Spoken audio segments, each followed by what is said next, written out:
Karantina terhadap para pekerja migran Indonesia atau PMI asal Buleleng yang baru datang akan dilakukan di Hotel Wilayah Denpasar.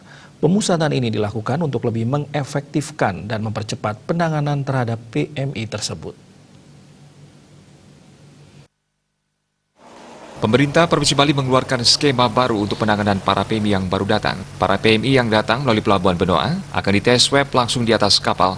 Sembari menunggu hasil swab, PMI akan ditempatkan di hotel yang ada di Denpasar.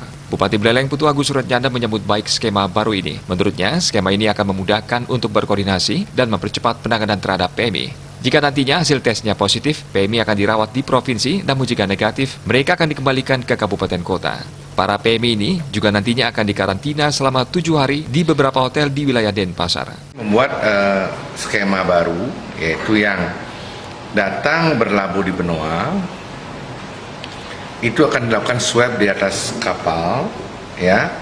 Kemudian akan diinapkan di menunggu hasil swabnya, karena ini butuh waktu 2 hari menunggu hasil swabnya di hotel yang ada di Denpasar. Kemudian pemerintah provinsi seandainya positif akan dirawat di provinsi, yang negatif akan dikembalikan melakukan isolasi di daerah. Bupati Agus Suratjanda juga akan membagi satuan tugas menjadi 2 tim, yaitu tim yang bertugas di Buleleng dan tim yang bertugas di Denpasar. Komang Yuda, Bali TV.